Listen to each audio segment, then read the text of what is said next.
I did not disappear to punish anyone or to teach them a lesson. I vanished because the silence in the kitchen broke when I heard my father say he wished our family was smaller. It took them 3 full months to realize I was gone, but they did not miss me. They only missed the convenience of me. By the time they tried to apologize, I was already someone they could no longer touch. My name is Grace Wallace, and at 32 years old, I had mastered the art of occupying space without actually existing. It is a specific skill, one you learn when you are the footnote in your own family history. I lived in the guest room of my parents' house in Cedar Grove, a pristine suburb where the lawns were manicured to within an inch of their lives, and the mailboxes were always painted a sensible matte black. The room still had the pale yellow wallpaper from when I was 12, but now it felt less like a sanctuary and more like a holding cell for a life that had failed to launch. I worked at Red Crest Fulfillment, a massive concrete box on the edge of town where dreams went to die under the hum of conveyor belts. My job was to pick items off shelves, scan them, and put them in yellow plastic bins. Scan, beep, bin, scan, beep, bin. It was a rhythm that drilled itself into your skull until you could hear it in your sleep. I walked roughly 12 miles a shift on concrete floors that seemed designed to pulverize human kneecaps. I paid my parents what they called symbolic rent, which amounted to $400 a month. It was not enough to cover a real apartment, but it was enough to buy me the right to sleep in a twin bed and listen to my mother sigh every time I walked into the kitchen to make coffee. That Tuesday started like any other Tuesday. The air in the warehouse was stale, smelling of cardboard dust and packing tape. Around 2 in the afternoon, I saw Brenda, one of the older pickers, checking her phone with a frantic look in her eyes. Her daughter had missed the school bus, and Brenda's husband was stuck at a job site 2 hours away. I did not even think about it. I offered to switch the rest of my shift with her so she could leave early. It was not entirely altruistic. I wanted to be useful. I wanted to be the person who fixed things, the person people relied on. Brenda looked at me like I was a saint, and for a flickering moment, I felt seen. I clocked out early, my legs throbbing a dull, rhythmic ache that traveled all the way up to my lower back. The sun was beginning to dip, casting long, bruised shadows across the parking lot. I sat in my 10-year-old sedan, the engine idling with a rattle that I had been meaning to fix for 6 months. And I made a decision. I would stop at the Thai place on 4th Street. My mother loved their pad Thai, and my father had a weakness for their spring rolls. It would cost me nearly $40, which was a significant chunk of my weekly disposable income, but I thought it might buy me an evening of peace. Maybe, if we sat down and ate together, if I put the food on the table and they smiled, the tension that had been tightening around my chest for years would loosen just a fraction. I was trying so hard to be visible. That is the pathetic truth of it. I was 32, and I was still trying to buy my parents' affection with overpriced noodles. The drive home was autopilot. I knew every pothole, every stop sign, every house with a fence that needed painting. Cedar Grove was the kind of town where nothing ever changed, including my place in the hierarchy. I pulled into the driveway, careful not to block my father's precious SUV. The house was glowing warm and golden from the inside. It looked like a picture from a magazine, the kind that framed a happy life. I grabbed the plastic bag of food, the smell of basil and peanuts wafting up, and I walked to the back door. We always used the back door. The front door was for guests, for people who mattered. The back door was for family, and for me. I turned the key silently. I had learned years ago how to open this door without making the hinges squeak. You had to lift the handle slightly and push inward with your shoulder. I stepped into the mudroom, kicking off my sneakers. The house was quiet, that heavy, insulated silence of expensive construction. But as I moved toward the kitchen, I heard voices. They were in the kitchen. I could hear the clink of ice against glass, the low hum of the refrigerator, and the soft, murmurous tone of a conversation that had been going on for a while. I stopped. I did not mean to eavesdrop. It was just instinct. When you are the mistake, you learn to gauge the temperature of a room before you enter it. My father was speaking. His voice was calm, conversational. It was the voice he used when he was discussing the weather or the stock market. He said, "You know, sometimes I wish it was just Blair." I froze. My hand was hovering over the light switch in the hallway, but I did not flip it. I stood there in the semi-darkness, the plastic bag heavy in my hand, cutting into my fingers. Blair, my younger sister, the golden child. She was 28, engaged to a man with a jawline like a superhero and a bank account to match. She was charming, successful, and lived 2 hours away. She was everything they wanted. I was the rough draft. She was the masterpiece. My mother laughed. It was not a cruel laugh. Exactly. It was worse. It was a light, airy laugh. The kind you make when someone tells a mild joke. "Oh, stop," she said, but there was no reprimand in her tone. "Grace tries. She is just exhausted. She is always so heavy, you know? Even when she is just sitting there. It is like she constantly needs to be soothed." "It is draining," my father said, and I could hear him taking a sip of his drink. "It is just easier when she is not here. The house feels lighter." "I know," my mother agreed. "I know." They laughed again, a shared, intimate moment between husband and wife, bonding over the burden of their eldest daughter. The world did not end with a bang. It ended with the soft clink of ice cubes and the smell of Thai food turning cold in my hand. I stood there, and I felt the blood drain out of my face, leaving me cold and hollow. It was not anger.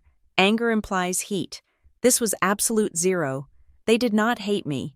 That would have been something I could fight. Hate requires energy. Hate requires passion. They did not hate me. They just wished I did not exist. I was an inconvenience. I was a smudge on the lens of their perfect life. They wanted to edit me out.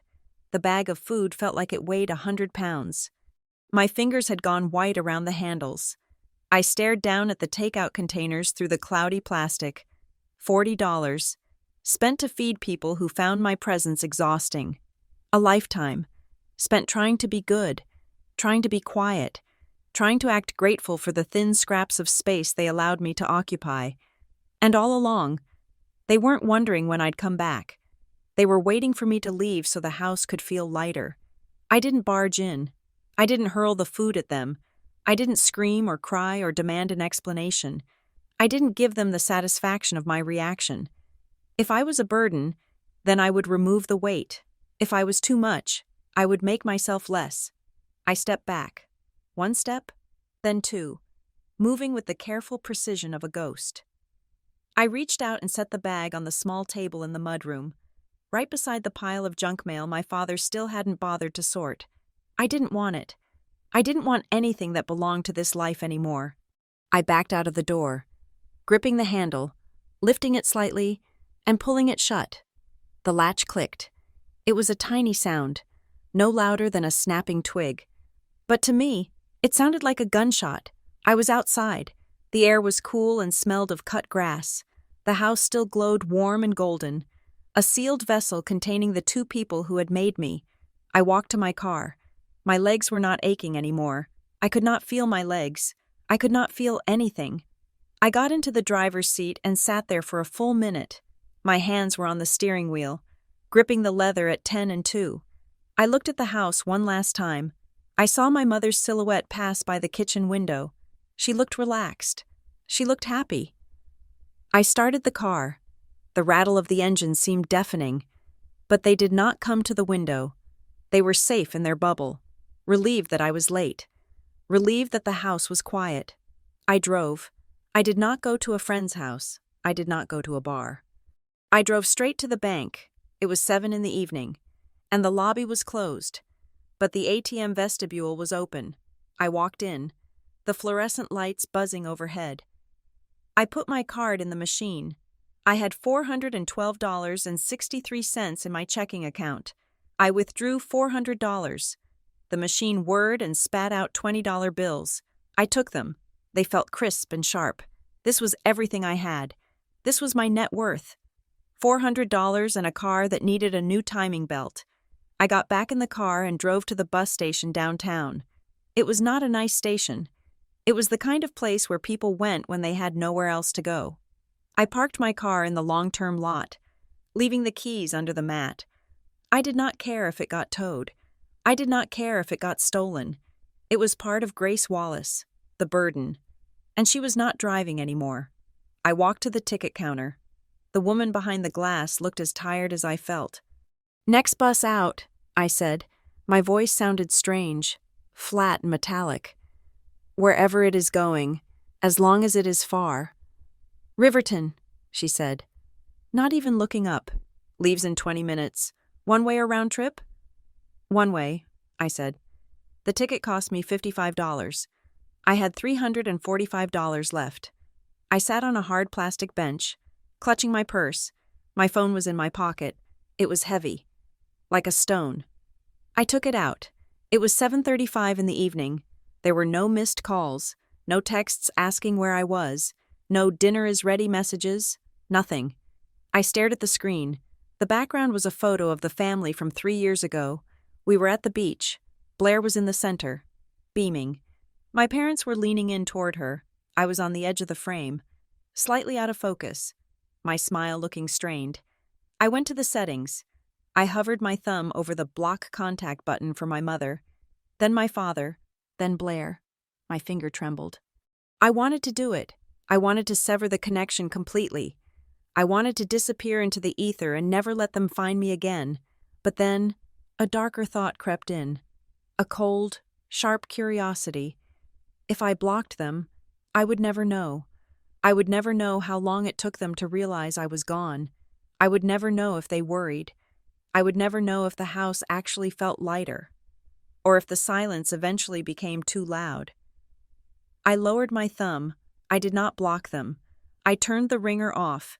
I disabled the vibration. I turned off my location services. I was not disappearing to punish them. Punishment implies a relationship. Punishment implies that they cared enough to be hurt.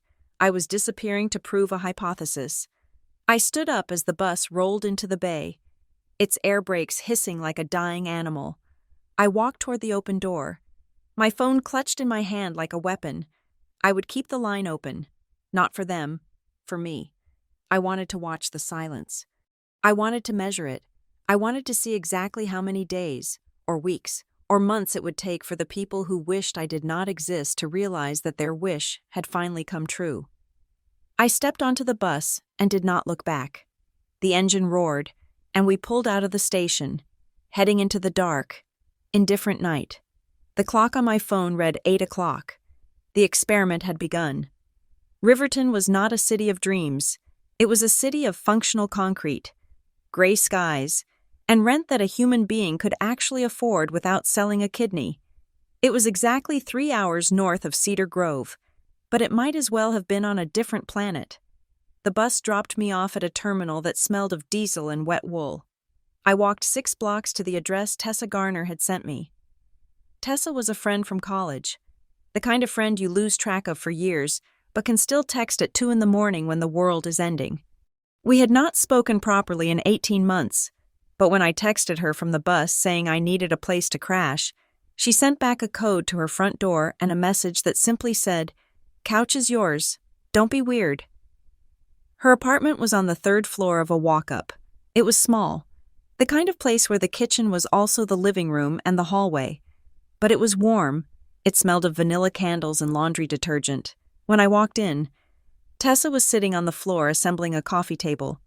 She looked up, saw my single tote bag and my hollow face, and nodded. She did not ask why I was there. She did not ask what happened.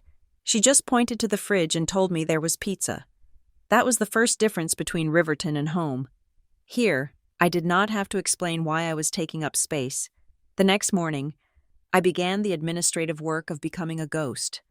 It is surprisingly easy to disappear when you are not trying to hide from the law, but only from people who do not look for you. I went to a discount electronics store and bought a prepaid SIM card. I swapped it into my phone, silencing the number my parents knew, and activated a new one. I did not delete my old WhatsApp or email. I just moved them to a hidden folder on my screen. I needed to see them. I needed to know. I walked into a bank that had no branches in Cedar Grove. I sat across from a woman named Janet who smelled like peppermint tea. I opened a checking account in my name, Grace Wallace. It was the same name I had always had, yet it felt different, for 32 years. Grace Wallace had been a subsidiary of my parents' brand. Now, looking at the temporary debit card on the desk, it felt like a sole proprietorship. I deposited $300.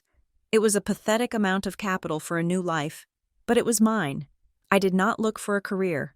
I did not have the mental bandwidth to update a resume or pretend to be passionate about corporate synergy. I downloaded 3 different gig economy apps. I became a professional pair of hands. My days became a blur of physical labor. I assembled bookshelves for college students who did not own screwdrivers. I mounted televisions for elderly couples who offered me lemonade. I moved boxes of files for a law firm that was digitizing its records. I cleaned out a garage for a man who was going through a divorce. It was hard work. My back ached in a new way. Different from the warehouse ache. This was the ache of autonomy. When I finished a job, I got paid. The transaction was clean. I did not have to smile a certain way. I did not have to apologize for existing. I did the work. I got the money, and I left. One afternoon, I was scrubbing grout in a stranger's bathroom for $20 an hour. The smell of bleach was sharp in my nose. I paused to wipe sweat from my forehead and realized I was humming.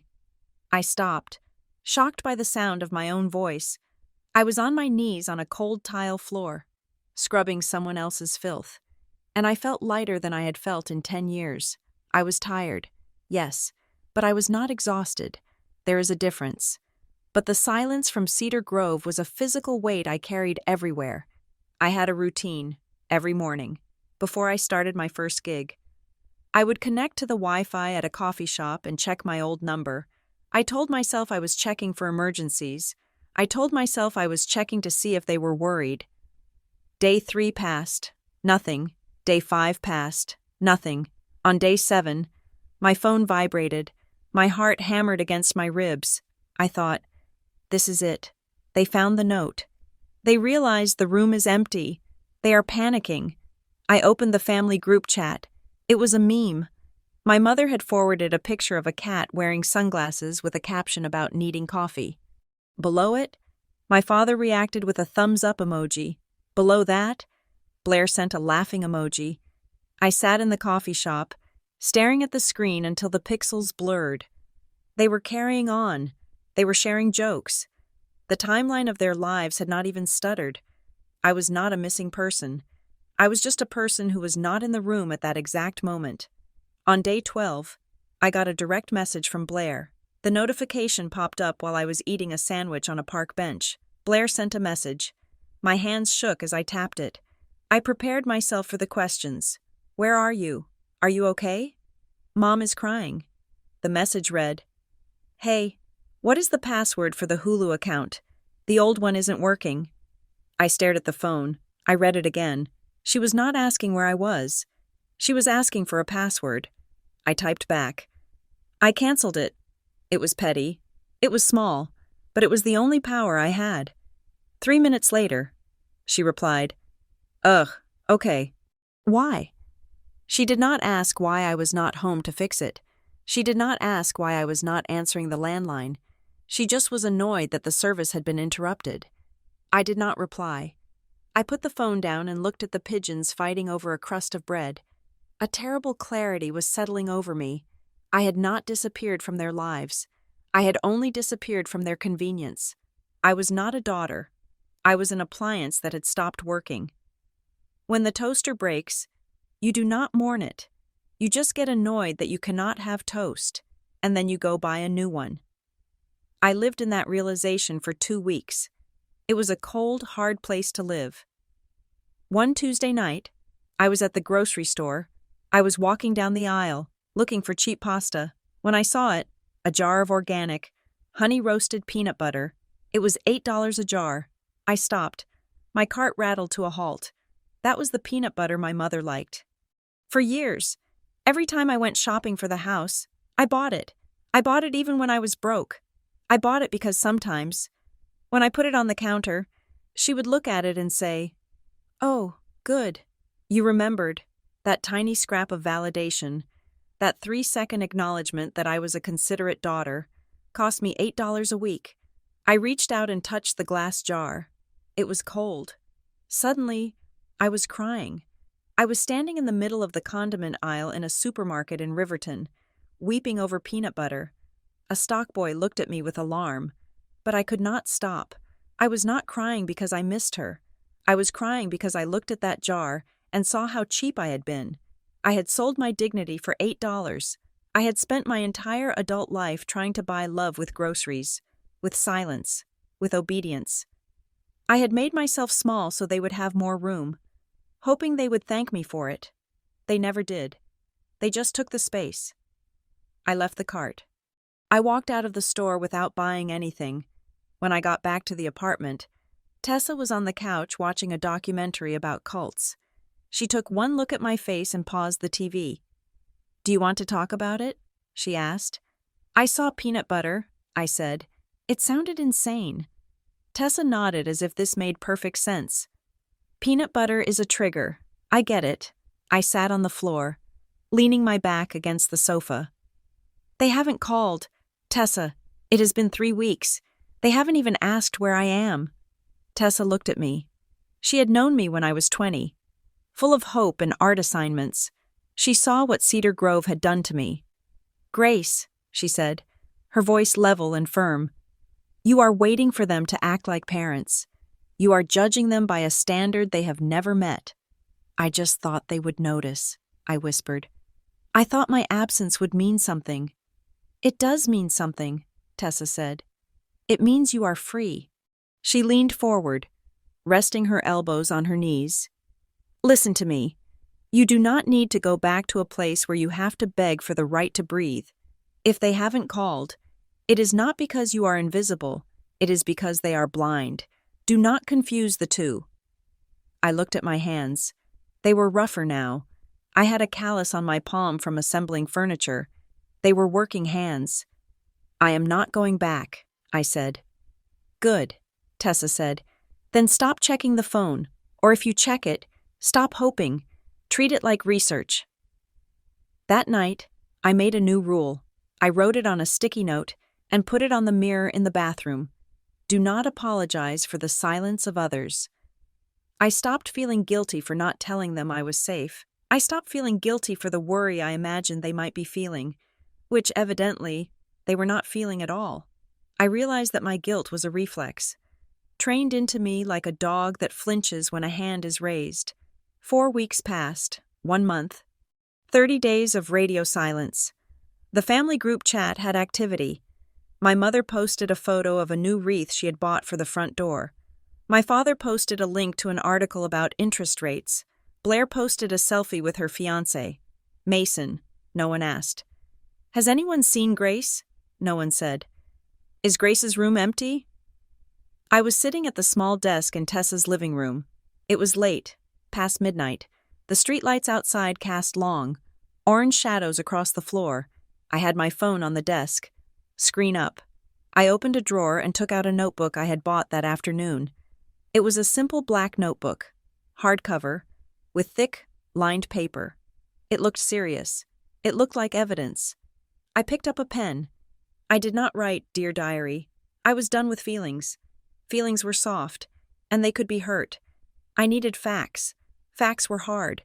Facts could be used as bricks to build a wall, or as stones to throw. I wrote the date at the top of the page. Then I wrote, Day 1. Departure. No contact initiated by family. I skipped a line. Day 7. Mother sends cat meme. Father reacts. Blair reacts. I skipped a line. Day 12. Blair requests Hulu password. Does not inquire about location or well-being. I continued writing. I cataloged every non-event. I documented the silence. I transcribed the text messages verbatim. I turned their indifference into data. I was not writing to complain. I was not writing to vent. I was building a case file. Because Tessa was right. I was not going back to beg.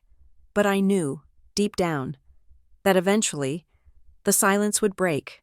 Eventually, they would need something that required my physical presence, a signature, a chore, a scapegoat. And when that day came, when they finally decided to notice I was gone and tried to spin the narrative to make themselves the victims, I would be ready. I would have the receipts. I looked at the blank pages remaining in the notebook. There were hundreds of them. I wondered how many I would fill before they remembered they had another daughter. I capped the pen.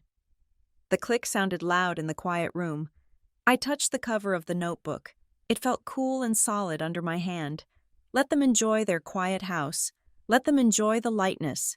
I was not Grace the burden anymore. I was Grace the witness, and I was writing everything down. The 3-month mark arrived on a Tuesday. It is strange how the human brain processes time. For the first few weeks, time felt like a physical distance I was traveling, counting every mile I put between myself and the town of Cedar Grove. But by month 3, time had become a flat, quiet lake. I had a routine. I had my own brand of toothpaste.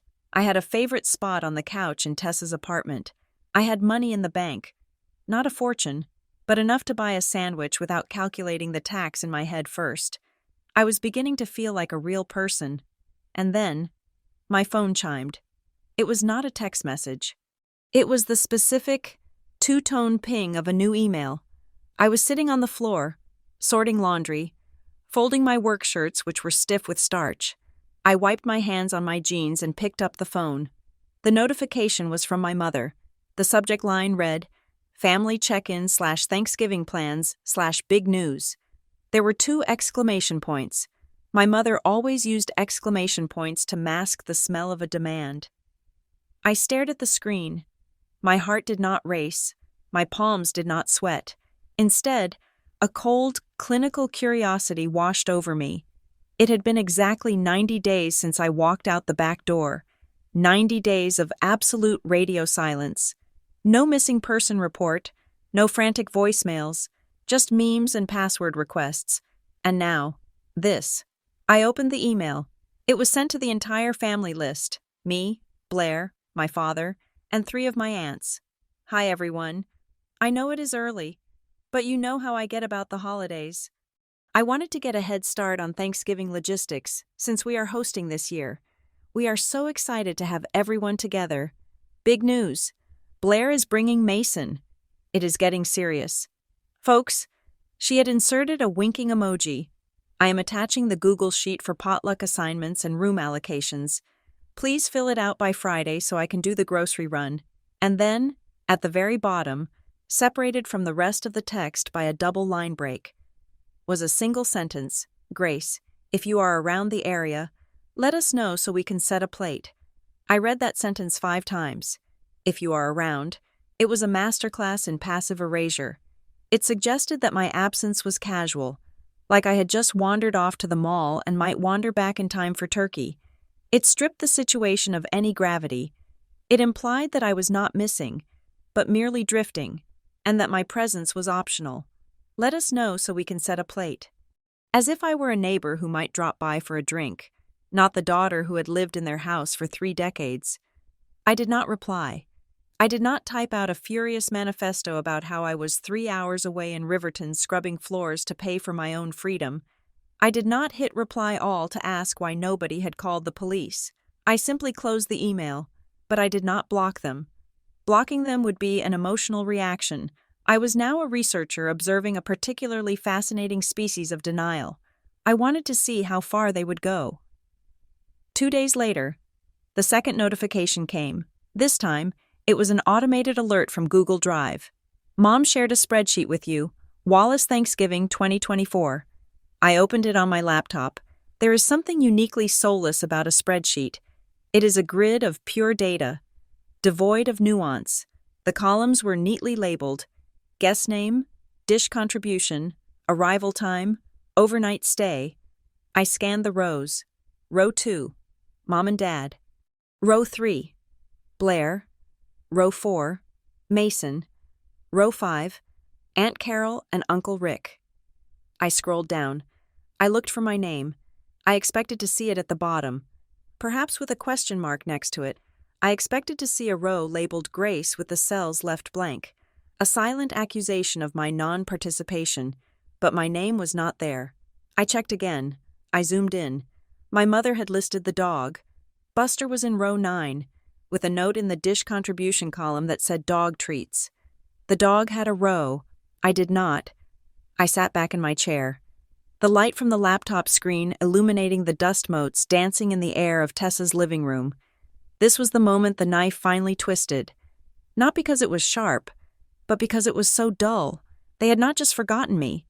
They had administratively removed me. A spreadsheet is a plan for the future. It is a map of what matters. In their map of the immediate future, I was not even a variable to be accounted for. I was a 404 error. File not found.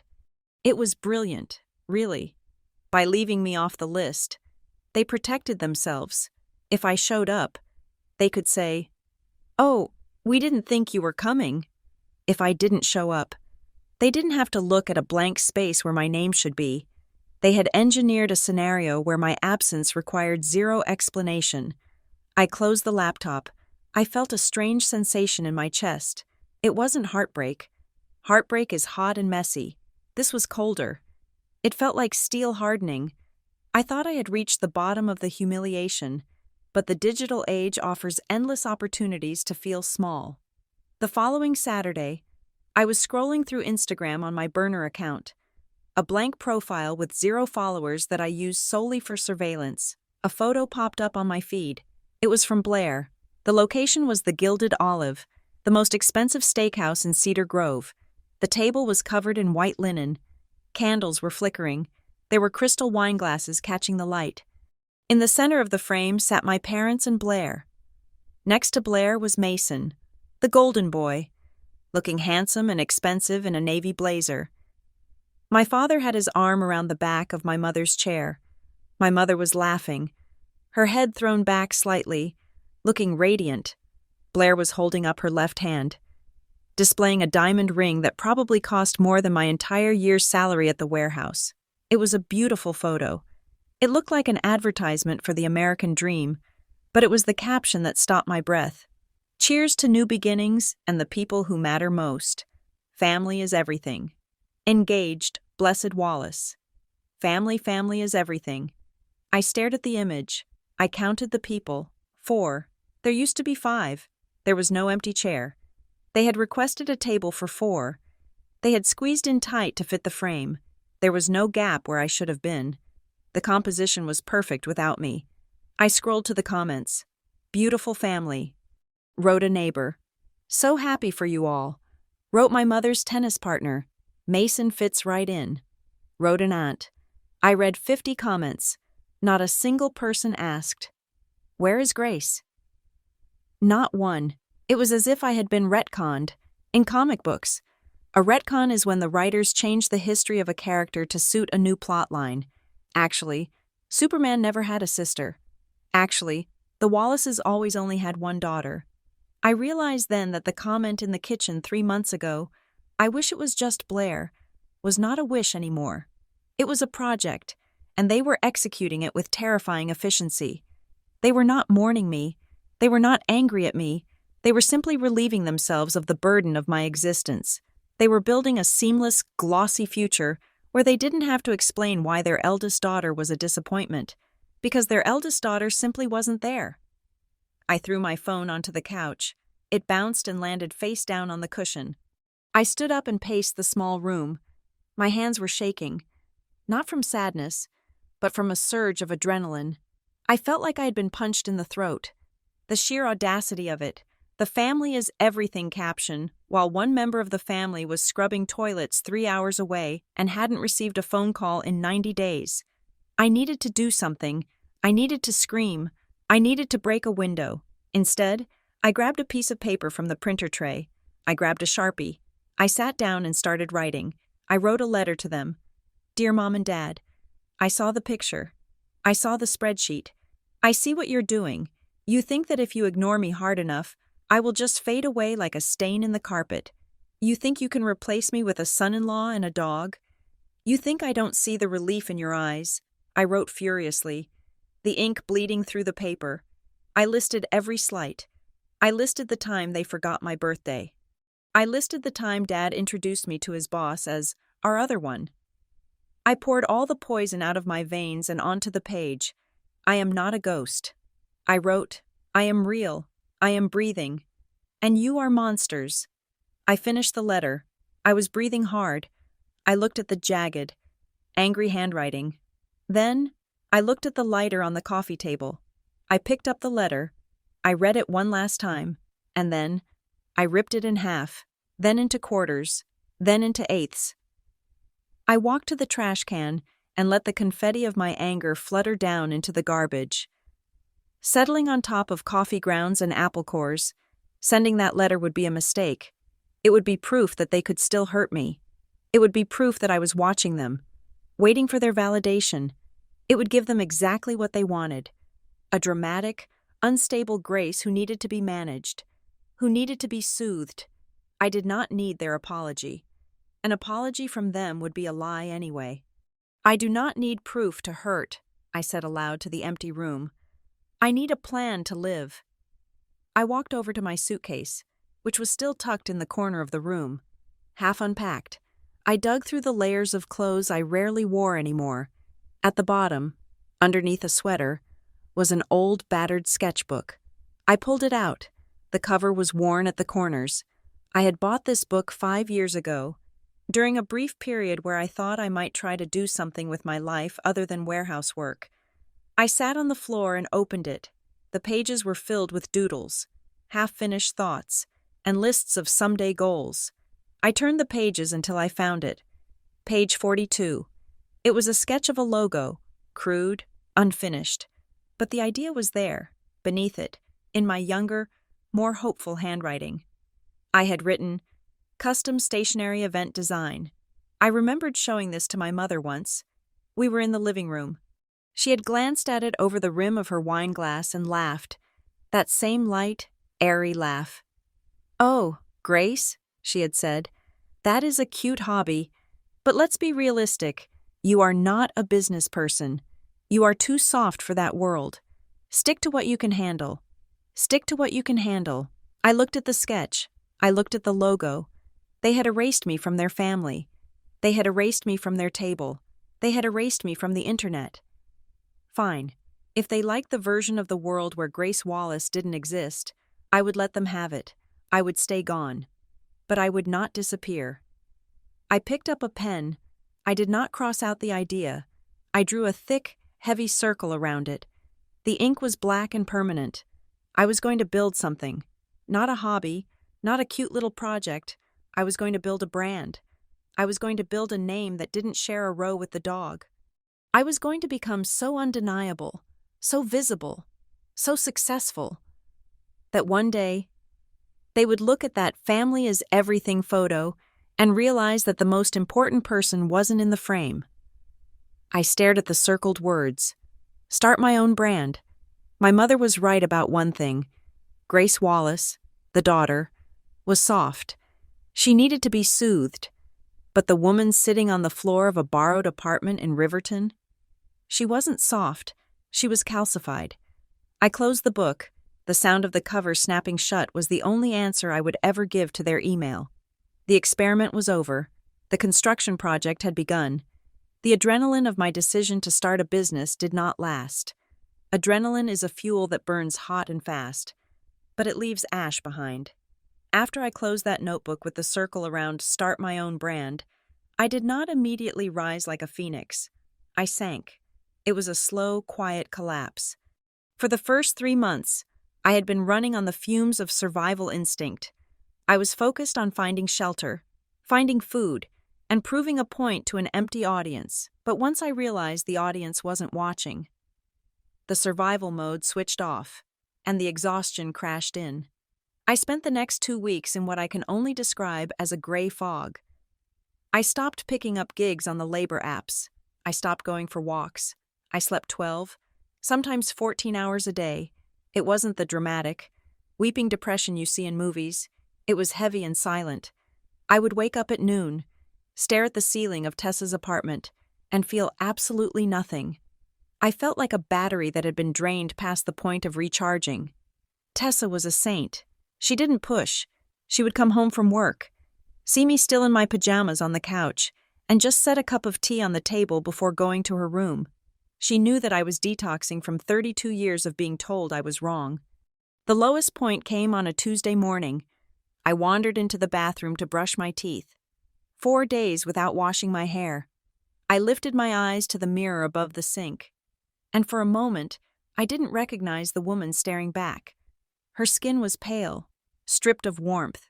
Her eyes were dull, rimmed in red. Her hair was a snarled, exhausted tangle. I looked like a ghost. My parents had treated me like I was invisible, and I'd answered by becoming exactly that. I was fading on purpose, quietly cooperating with my own disappearance. If I kept living like this, I wouldn't need them to wish I didn't exist. I'd simply fade away on my own. My fingers tightened around the edge of the sink until my knuckles turned white. "No," I said. My voice came out rough, raw from disuse. "No."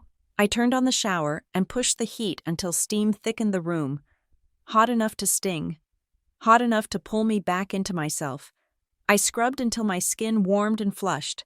I washed my hair twice, I shaved my legs, and when I stepped out, I put on real clothes, jeans and a clean shirt, not sweatpants that looked like surrender. Then I walked into the living room. Tessa was there, eating toast. She looked up, surprised. "I am going for a walk," I said.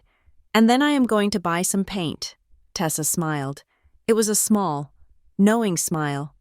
"Okay," she said. "Get the good paint." That walk was the beginning of the montage. If my life were a movie, this would be the part where the music swells and the protagonist starts doing simple tasks with aggressive competence. I walked 4 miles that day. I felt the cold air in my lungs, and it felt like fuel. I went back to the gig apps, but I was selective. I took jobs that required focus. I needed to get my brain firing again, and in the evenings, I sat at Tessa's small kitchen table and I worked on the idea I had circled in the notebook. I had always been good at design. In college, before I dropped out to help around the house during my grandmother's illness, a temporary pause that became permanent, I had studied graphic design. I loved typography. I loved the way the curve of a letter could change the mood of a word. My parents had called it arts and crafts. My father had asked, "How does drawing pretty letters pay a mortgage?" I had let their voices drown out my talent. I had believed them. I had believed that unless I was doing something they understood, like accounting or management, I was wasting time. But looking at the wedding industry, I saw something else. I saw an industry where people were desperate for personalization. They wanted welcome signs, seating charts, menus, and place cards that looked like they belonged in a magazine. And they were willing to pay for it. I did not have thousands of dollars to buy a laser cutter or a professional printing press, but I had hands, I had steady hands, and I knew how to work with acrylic and ink. I decided to start with signage. It was low overhead. I could buy blank acrylic sheets and high-quality paint pens. I could design the layout digitally, print the stencil, and hand-letter the final product. It was manual labor, but it was my labor. I needed a name. I sat with my notebook for 3 nights, scribbling ideas, graceful designs. Too cheesy. Wallace Creative? Absolutely not. I wanted nothing of that name attached to this. I thought about my life. I thought about how I was living a second life, a secret life underneath the surface of the first one. I thought about how the truth is often hidden in the subtext, in the things you don't say. I wrote down, second ink, in calligraphy. The second ink is sometimes the one you use to shadow the first, to give it depth, to make it pop off the page. It is the layer that makes the art real. Second Ink Studio. It sounded professional. It sounded like a place that existed. I took $300 of my savings, a terrifying amount to spend, and went to an art supply store. I bought 3 large sheets of clear acrylic, a set of oil-based paint pens in gold, white, and black, and a wooden easel. I set up a studio in the corner of Tessa's living room. I laid down a drop cloth. I opened my laptop and designed a welcome sign for a fictional couple, Jack and Elena. I chose a font that was modern but elegant, with sweeping serifs. I spent 6 hours on that first sign. I traced the letters onto the acrylic. I filled them in with the white paint. I cleaned the edges with a Q-tip dipped in alcohol. I stepped back. It was beautiful. It looked like something you would see on Pinterest. It looked like something that cost $200. "Tessa!" I yelled. Tessa came out of her room. She looked at the sign. Her jaw actually dropped. "You made that?" she asked. "I made that," I said. "Grace," she said, walking around it. "That looks legit. That looks expensive." The next day, Tessa borrowed a professional camera from her boyfriend. We took the sign to a local park. We staged it against a backdrop of trees, draping some eucalyptus leaves over the corner. We took 50 photos. I created a new Instagram account for Second Ink Studio. No photos of my face, just the work. I wrote a bio. Bespoke event signage and stationery. Riverton-based, elevate your moment.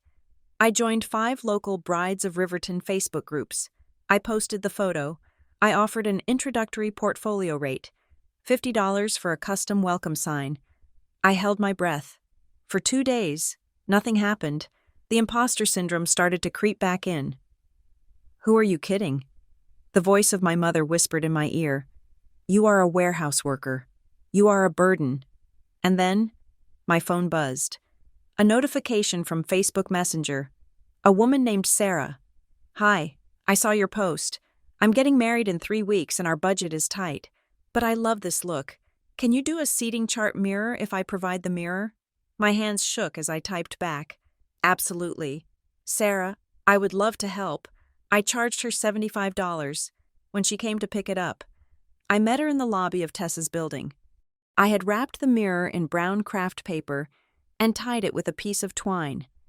I had even stuck a small sticker with my logo on it, printed on Tessa's home printer, on the corner. Sarah unwrapped it right there in the lobby. She ran her hand over the gold lettering. "Oh my God," she said. "This is perfect. It is better than the one I saw on Etsy for triple the price." She handed me 3 $20 bills and a 10 and a 5. "Thank you so much," she said. "I am going to tell my venue coordinator about you." I stood in the lobby holding the cash. $75. It wasn't enough to pay rent. It wasn't enough to change my life financially. But the feeling that washed over me was worth $1 million. A stranger had looked at something I made and saw value. She didn't know I was Grace the Disappointment. She didn't know I was the girl who wasn't invited to Thanksgiving. She just saw the work, and the work was good. That $75 was the first money I had ever earned that felt clean. I went upstairs and put the cash in a jar. I labeled the jar Empire Fund. It was a joke, but also, it wasn't. Over the next 6 weeks, I worked harder than I had ever worked in the warehouse. I woke up at 6 in the morning to work on designs. I spent my days doing gig work to pay the bills, and my nights were for Second Ink. I learned things I never thought I could learn. I learned about shipping logistics, how to pack acrylic so it wouldn't crack. I learned how to deal with difficult brides who wanted to change the font 5 times. I learned how to say no when a request was unreasonable. Tessa helped me set up a simple website. We took more photos. I started doing menus, table numbers, and vow books. I was tired, but it was a good tired. My hands were always covered in paint. My back ached from hunching over the drafting table. But when I looked in the mirror, the grayness was gone. There was a light in my eyes. I looked sharp. I looked dangerous. I was building a wall between me and my past, and I was building it out of acrylic and gold ink. My parents and Blair were still posting their happy life online. I saw the photos. I saw the updates about the wedding planning. Blair was complaining about how expensive vendors were. She was complaining about the stress. I read her posts like a spy reading enemy transmission. Keep complaining. I thought, you have no idea what work is. One evening in late January, I was sitting at my desk. It was snowing outside. The apartment was quiet. I had just finished a set of 50 place cards for a corporate dinner. My neck was stiff. I opened my email to check for new inquiries. There was one unread message in the Second Ink Studio inbox. The subject line was, Inquiry for October wedding. Full suite needed. I clicked it open, expecting another local bride like Sarah. The email read, "Hello. I found your page through a friend of a friend who used you for her shower. Your work is exactly what we are looking for. Clean, modern, and unique. We are having a rather large wedding in October at Seabrook Harbor, and we need the full package. Welcome sign, large seating chart display, custom menus, and a vow book set. We are looking for something high-end. Budget is flexible for the right quality. Please let me know your availability. Best. Mason Klein." I stopped breathing. The air in the room seemed to vanish. I read the name again. Mason Klein, Blair's fiancé, the man with the superhero jawline, the man who is currently sitting at dinner tables with my parents, listening to them erase me from history. He had emailed Second Ink Studio. He had emailed me. He didn't know. There was no way he could know. My website didn't have my photo. My About page only said I was a designer based in the state. My last name wasn't on the site, just Grace in the email signature, a name common enough to be anonymous. He had stumbled upon my business purely by the merit of my work. I sat back in my chair. A chill went down my spine that had nothing to do with the snow outside. Fate was not just knocking on my door, it was kicking it down. Mason Klein wanted to hire me to design the wedding that I was excluded from. He wanted me to write the names of the family that wished I didn't exist on the seating chart. He wanted me to create the beautiful facade for the event that cemented their perfect image. My heart hammered against my ribs. A normal person would delete the email. A normal person would run away from the fire. But I wasn't a normal person anymore.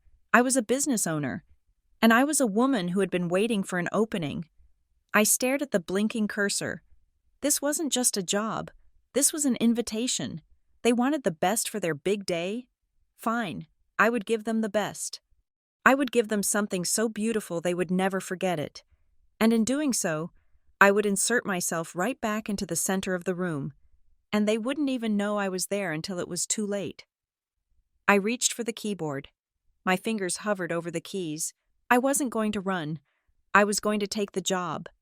I sat there for 20 minutes, staring at the cursor blinking next to Mason's name. My heart was pounding, but my hands were steady. This was business. This was the game I had chosen to play. I typed my reply, stripping every ounce of familial warmth from my tone.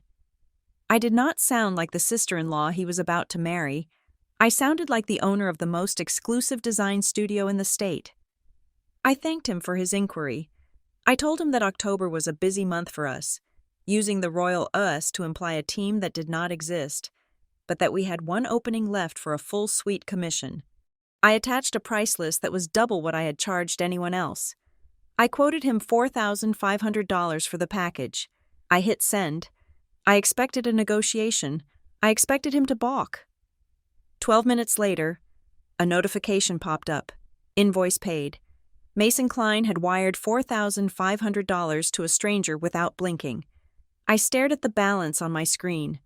That money was more than I used to make in 2 months at the warehouse. It was enough to pay my rent for the rest of the year. But more importantly, it was proof.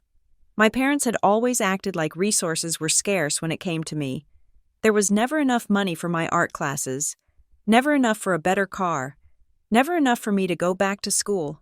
But for a wedding sign? For a party to celebrate the golden child? The checkbook opened instantly. I did not celebrate with champagne. I celebrated with bureaucracy.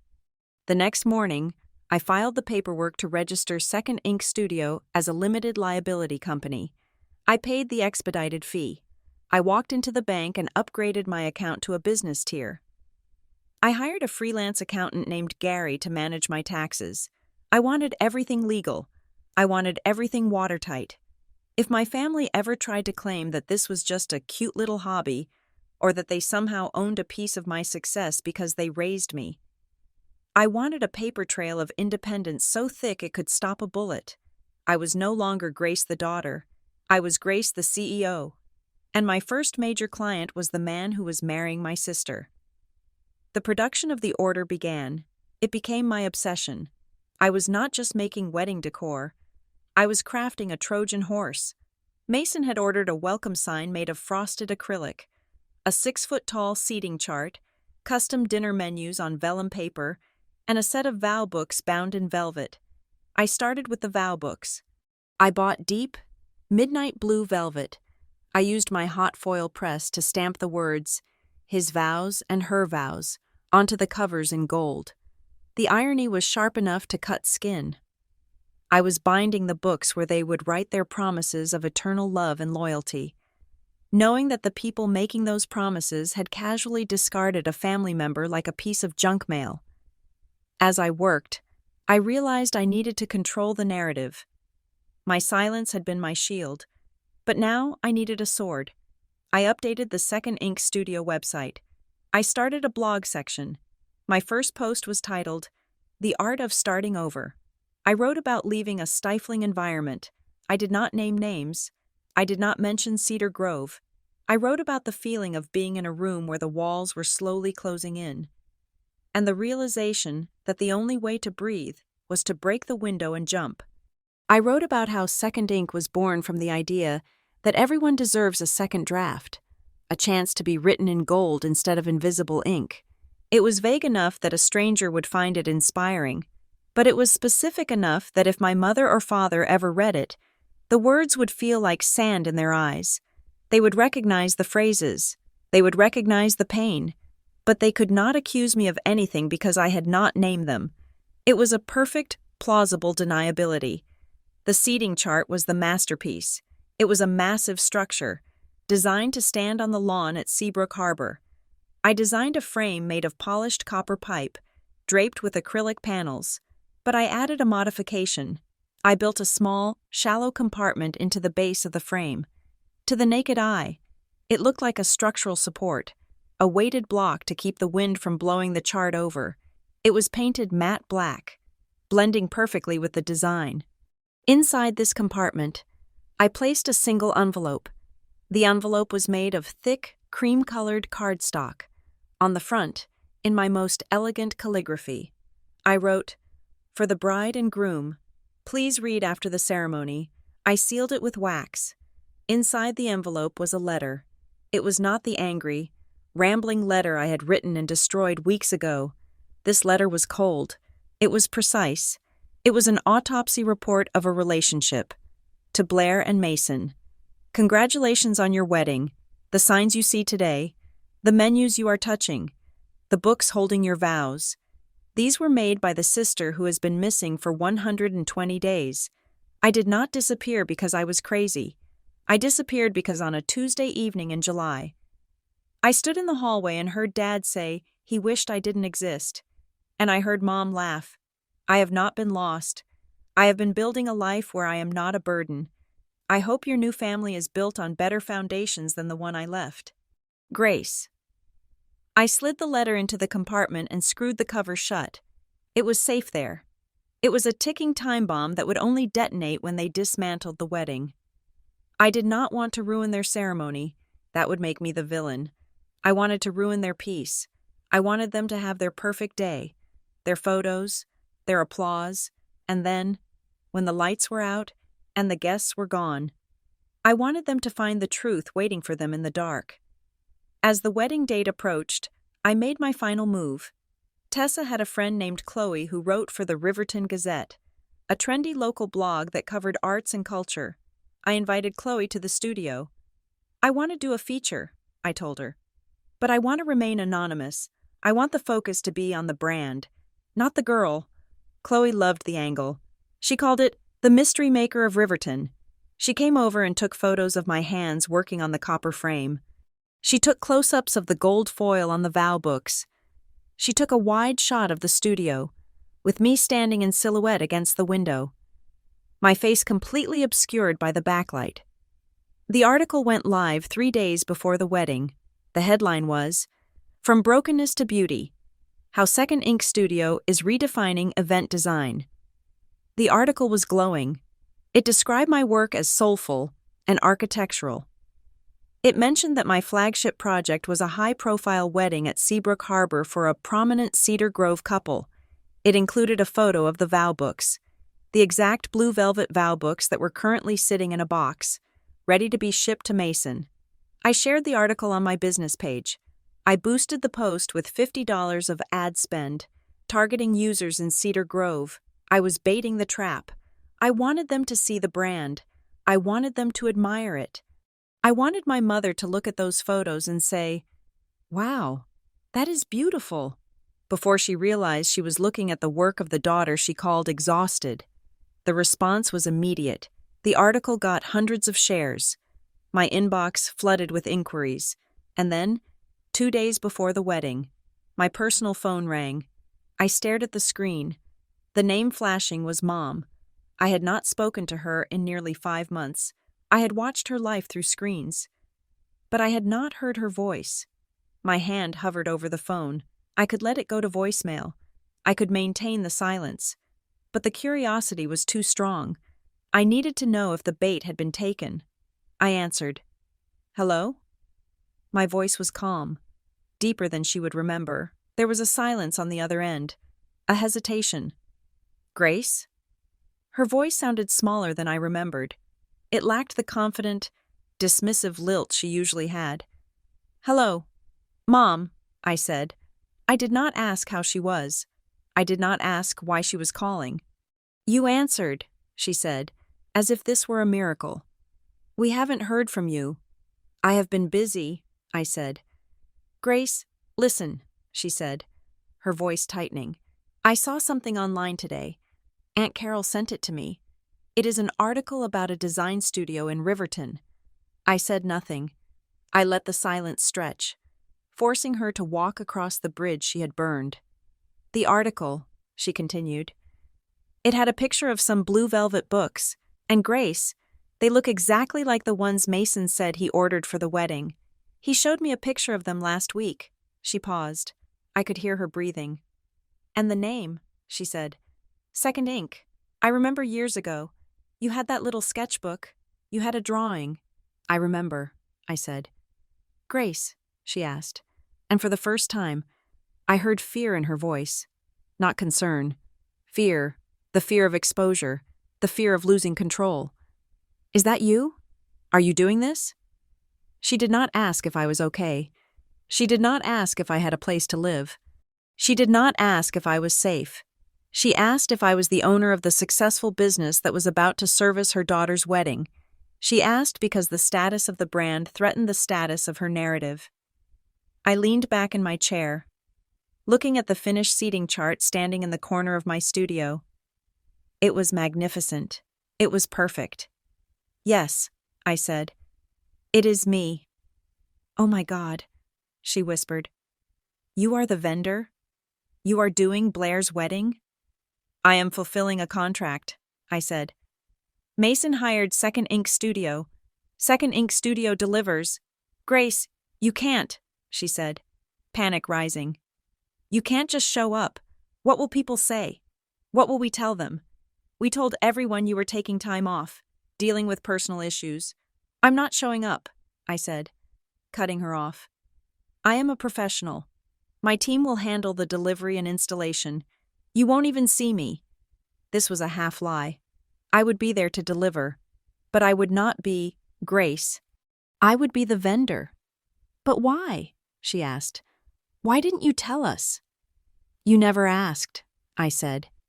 "Grace, this is embarrassing," she said. The mask slipped completely. "If people find out my daughter is the hired help at her sister's wedding—" "I am not the help, Mother," I said, my voice dropping an octave, cold as liquid nitrogen. "I am the owner, and looking at the invoice Mason just paid, I am the highest paid person in the room." She went silent. I had spoken in a language she understood, money and status. "The order will be delivered on schedule," I said.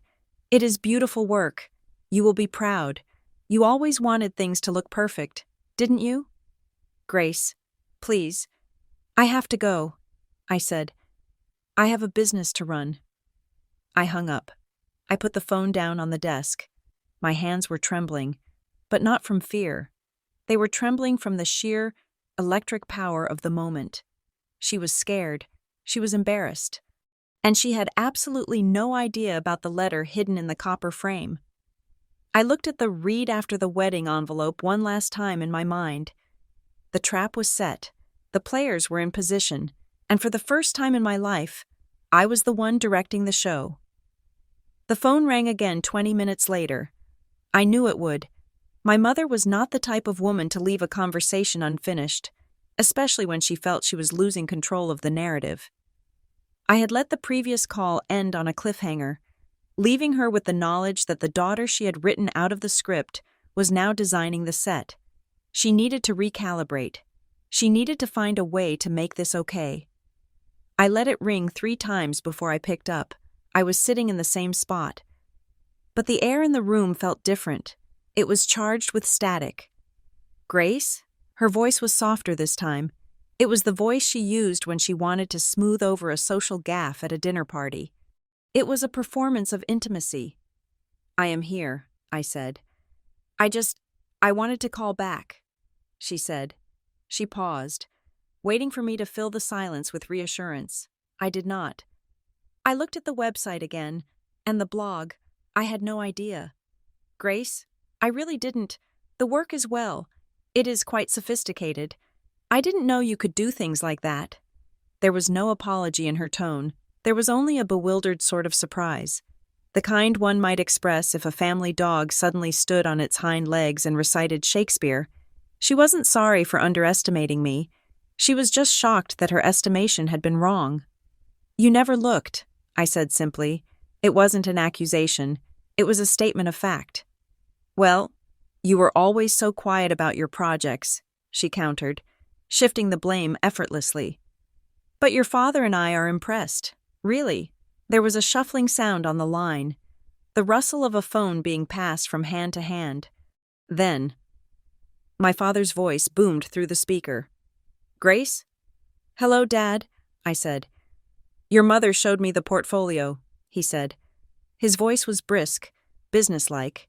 It was the tone he used for quarterly reviews with his mid-level managers. "Looks like you have got a decent little operation going there. The margins on this custom stuff can be good if you manage your overhead. Good initiative." He spoke for 10 seconds, offered a generic corporate compliment, and then stopped. He had done his duty. He had acknowledged the achievement. He waited for my gratitude.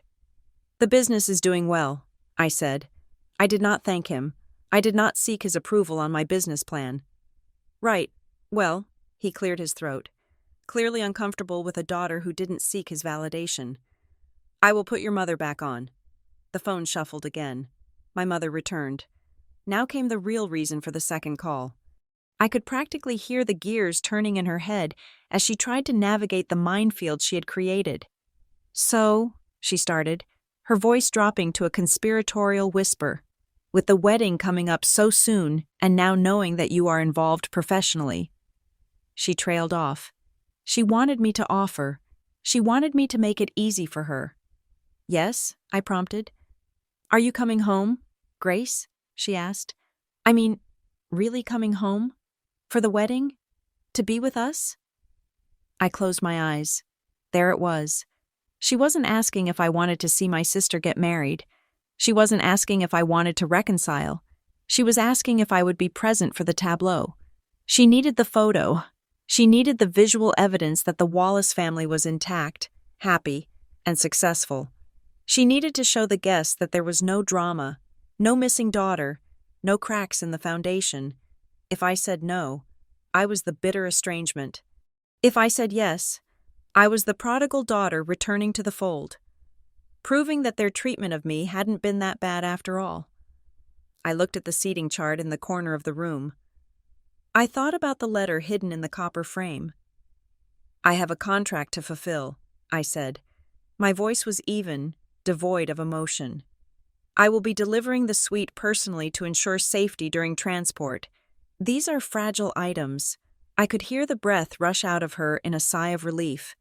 It was palpable. She didn't care why I was coming, as long as I was physically there to be seen. "Oh, that is wonderful," she said, the tension draining from her voice. "That is just perfect. We can save a seat for you at the family table. You know, Aunt Carol has been asking about you. It will be so good to have everyone together. She was already rewriting the scene. In her mind, I would arrive with the signs, change into a dress, and slide seamlessly back into my role as the silent, grateful background character. "Mom," I said. The word was a stop sign. "Yes?" "I am the vendor," I said. "I am coming to work. I will be there to set up the installation. I will ensure Mason gets what he paid for. Do not add a chair for me."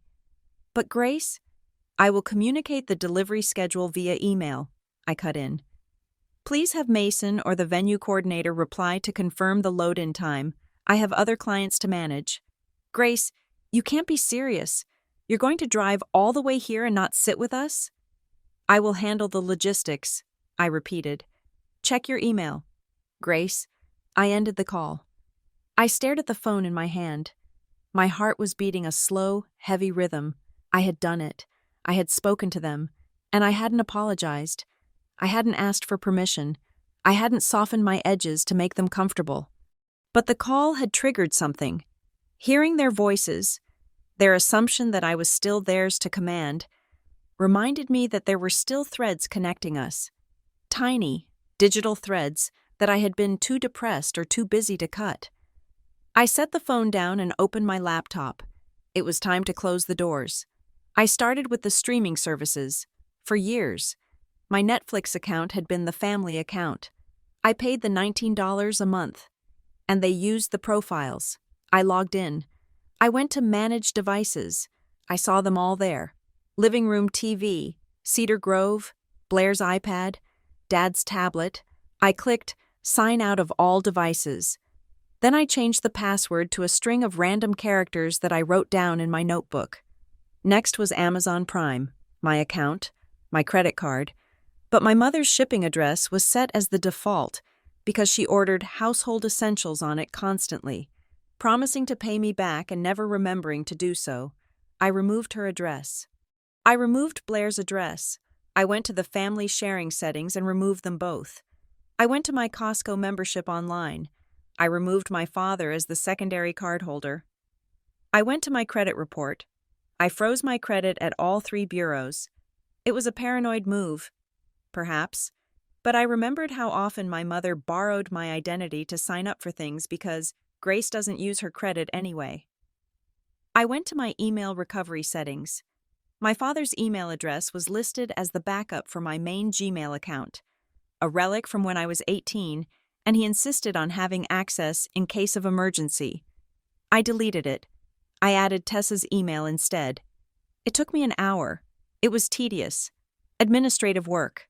But with every click, with every confirm changes button I pressed, I felt a weight lifting off my chest. I wasn't just changing passwords. I was evicting them from my digital life. I was taking back the convenience I had provided them for a decade. When I finished, I sat back. It was done. 10 minutes later, my phone lit up with a text from Blair. "Hey, did you change the Netflix password? I'm trying to watch a show." I looked at the message. The entitlement was breathtaking. She was getting married in 2 days. She hadn't spoken to me in 5 months, and her first contact was a tech support complaint. I didn't reply. I swiped the notification away. "You look scary," a voice said. I turned. Tessa was standing in the doorway of the bedroom, holding a mug of tea. She was looking at me with a mixture of admiration and concern. "Scary good? Or scary bad?" I asked. "Scary powerful," Tessa said. She walked over and sat on the arm of the chair. "I heard the call. You were cold. I have never heard you sound like that." "They wanted me to come back and play the prop," I said. "They wanted the photo op." "And you're going back to give them a heart attack instead," Tessa noted. "I am just delivering the order," I said, though we both knew it was more than that. "I am just giving them exactly what they asked for. A perfect wedding." Tessa looked at the stack of blue velvet vow books on the desk.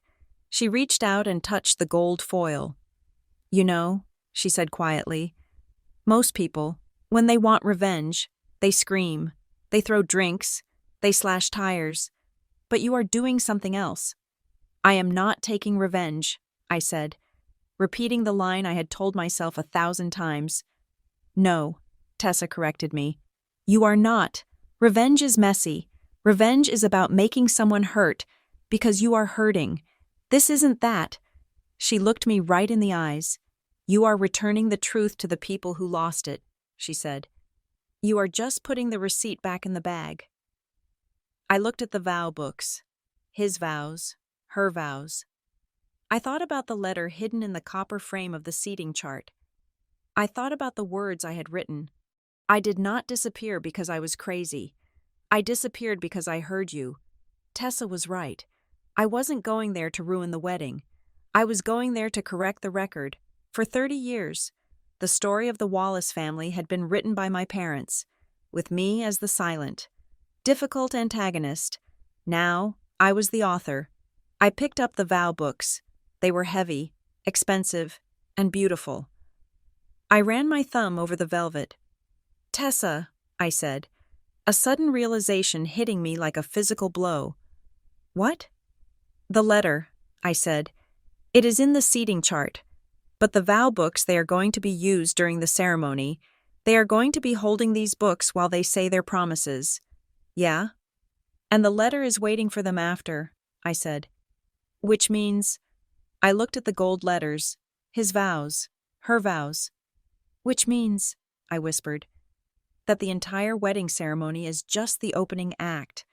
I realized then that once Mason read that letter, he would look back on the ceremony, the I do, the kiss, the applause, and he would see it differently. He wouldn't see it as a celebration. He would see it as a performance by liars. The wedding wasn't an event anymore. It was a trial, and they were going to testify under oath without even knowing the jury was watching. It is going to be a silent trial, I said, and I am the judge. I stood up. I packed the vow books into a pristine white box filled with tissue paper. I sealed it with a gold sticker that said, Second Ink Studio. I am ready, I said, and I was. I wasn't Grace the daughter anymore. I wasn't Grace the victim. I was the executioner, and my weapon of choice was the truth. Wrapped in velvet and gold, the drive to Seabrook Harbor took exactly 3 hours and 15 minutes. I drove a rented cargo van, a white, nondescript vehicle that smelled faintly of industrial cleanser and previous rentals. In the back, wrapped in layers of bubble wrap and moving blankets, was the sum total of my revenge. The copper frame, the acrylic panels, the velvet vow books, and the letter. I arrived at the venue at 10 o'clock in the morning. The air at Seabrook Harbor smelled different than the air in Riverton. It smelled of money. It was a crisp, salty scent, mixed with the fragrance of expensive landscaping, hydrangeas and seagrass manicured into submission. The venue itself was a sprawling estate with white columns and a lawn that rolled down to the cliff edge, overlooking the churning gray Atlantic. I parked the van in the loading dock, right next to a florist's truck that was disgorging buckets of white roses. I checked my reflection in the rearview mirror. I was not wearing the warehouse uniform of jeans and a t-shirt. I was not wearing the sister of the bride attire of a pastel dress and uncomfortable heels. I was wearing a sleek black jumpsuit, tailored and professional. On a lanyard around my neck hung a laminated badge. Grace Wallace, owner/lead designer, Second Ink Studio. I stepped out of the van. The wind whipped my hair, which I had pulled back into a severe polished bun. I took a deep breath. This was not a family reunion. This was a site visit. Delivery for the Klein-Wallace wedding? A security guard asked, glancing at my clipboard. Yes, I said. Signage and stationery installation. Go ahead. They are setting up in the ballroom and the south lawn. I unloaded the equipment with the help of a dolly. I moved with efficient, practiced motions. I did not look around for familiar faces. I looked for power outlets and level ground. When I wheeled the cart onto the south lawn, the first person I saw was Mason. He was standing near the altar, directing a team of sound technicians. He looked frantic, the way all grooms look on the morning of the wedding, a mix of excitement and terror that everything might go wrong. He was wearing a casual polo shirt, not his tuxedo yet. He turned and saw me. He saw the cart. He saw the logo on the boxes. "Grace?" he asked. He walked over, wiping his hand on his jeans before offering it to me. "Mason, it is so good to finally meet you in person. Your team, I mean. You made good time." He smiled. It was a genuine, warm smile. He had no idea. He looked at me and saw a vendor who had done excellent work. He saw the woman who had saved his fiancé's aesthetic vision. He did not see the ghost. "Hello, Mason," I said, shaking his hand firmly. "Congratulations. It is a beautiful day for it." "We got lucky with the weather," he said, looking at the sky. "Blair is well. She is freaking out a little, but the weather is holding. I have the full suite here," I said, keeping my voice neutral. "I am going to start with the seating chart installation on the lawn, and then I will bring the vow books and menus inside. Is that okay?" "Perfect," he said. "Do you need anything? Water? Coffee?" "I am fine," I said. "I will just get to work." I turned away from him and began to unwrap the copper pipes. I could feel his eyes on me for a second, probably wondering why the sister of the bride was acting like a contractor, but he was too distracted by the florist to dwell on it. I assembled the frame. It was 12 feet wide and 8 feet tall. It was a beast of a structure, gleaming in the morning sun. I used my drill to secure the base. The sound of the drill, whir, chunk, was satisfyingly loud. It cut through the soft, ambient music playing from the speakers. I was polishing the copper when I felt the shift in the atmosphere. It was a sudden drop in pressure, like a storm front moving in. I did not turn around, but I knew she was there. "Grace?" The voice was high, tight, and trembling. I turned slowly, holding a microfiber cloth in one hand and a bottle of polish in the other. Blair was standing 10 feet away. She was wearing a silk robe with bride embroidered on the back in rhinestones. Her hair was in rollers. Her face was pale. Her makeup only half done. She looked young. She looked scared. She was staring at me as if I were a hallucination. "Hello, Blair," I said. She took a step forward, then stopped. Her eyes darted around the lawn to see who was watching. "What are really here? Mom said you were coming, but I didn't think—" "I have a job to do," I said. I gestured to the frame. "The seating chart needs to be anchored properly against the wind." "You look different," she whispered. She looked at my black jumpsuit, my badge, my severe hair. She looked at the way I stood, feet apart, shoulders back, occupying space without apology. She was looking for the slouching. Tired sister, she remembered. That sister was gone. "You look busy," I said. "I won't keep you." "Grace, wait," she said, her voice dropping to a hiss. She walked closer, invading my personal space. "We need to talk. Mom and Dad are in the ballroom. They are freaking out. You can't just be out here building things like a workman." "I am a workman," I said. "I am the owner of the company you hired. This is what I do."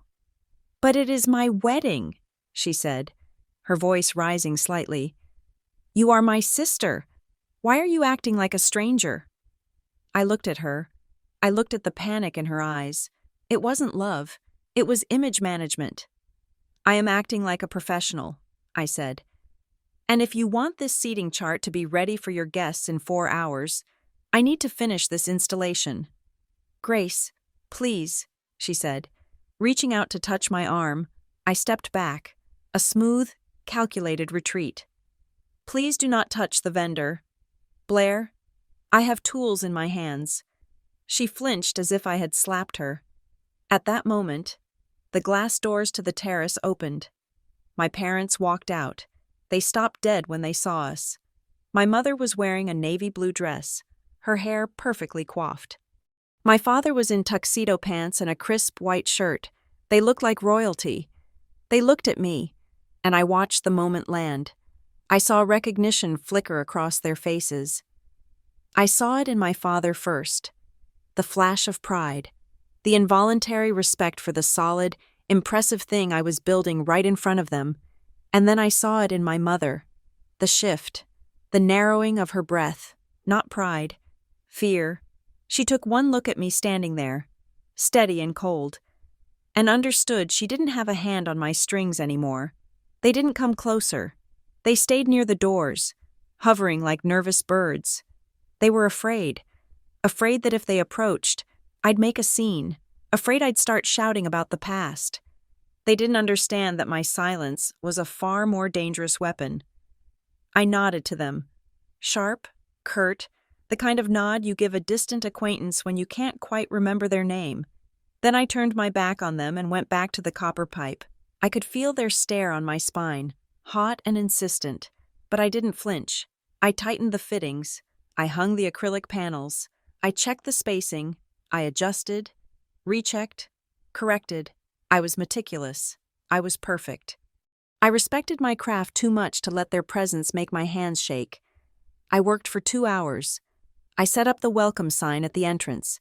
I placed the menus on the tables in the ballroom, moving silently among the waiters setting the cutlery.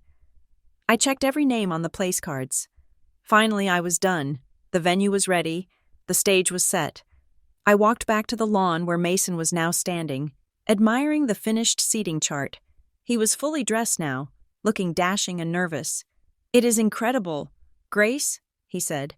"Honestly, it is the centerpiece of the whole lawn. Thank you. I'm glad you like it," I said. I reached into my bag and pulled out the white box containing the vow books. "These are for the ceremony," I said, handing the box to him. "Do not open it until you are at the altar. Keep them pristine." "Got it," he said, taking the box like it was a holy relic. "And Mason," I said. I lowered my voice, forcing him to lean in slightly. "There is one more thing." "Yeah?" I pointed to the copper frame behind him. I pointed to the small, black compartment at the base. "There is a structural detail there," I said. "Inside that compartment, it is a sentiment, a tradition for the couple." "Oh, nice," he said, smiling. "Like a time capsule?" "Something like that," I said. "But you have to promise me something. Do not open it now. Do not open it during the party. Open it tonight, when everything is over, just the two of you." He looked at me, intrigued. He thought it was a gift. He thought it was a sweet, sisterly gesture. "I promise," he said. "Tonight." "Good," I said. "I have checked everything. My team's work is done here." "You are not staying?" he asked, surprised. Blair said, "I have another event in the city." I lied smoothly. "Business never stops. Congratulations. Mason, take care of her." I turned to leave. I walked across the lawn, my boots crunching softly on the gravel path. I was halfway to the loading dock when I heard footsteps running behind me. "Grace!" It was Blair. She had abandoned her dignity and run across the grass in her slippers.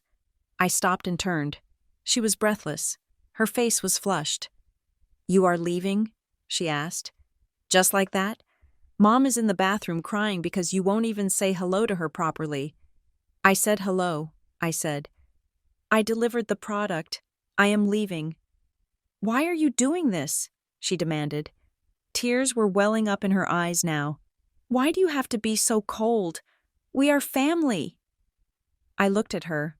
I looked at the venue, the flowers, the ocean, the perfection of it all. "I am not being cold, Blair," I said. "I am being exactly what you all wanted me to be, invisible, convenient, and out of the way." "That is not fair," she said. "You are twisting everything." "Am I?" I asked. I looked over her shoulder. I saw my parents standing on the terrace, watching us. They were clutching each other, terrified that the cracks were starting to show. "Enjoy your day," I said. "The signage looks great in the photos." I made sure of it. I turned around and started walking again. "Grace," she hissed, "are you trying to ruin my day?" I stopped. I didn't turn around this time. I let the words hang in the salt air. "Are you trying to ruin my day?" It was the only thing she cared about, not my absence, not the 3 months of silence, just the perfection of her 24 hours. "No, Blair," I said, speaking to the air in front of me. "I already saved your day.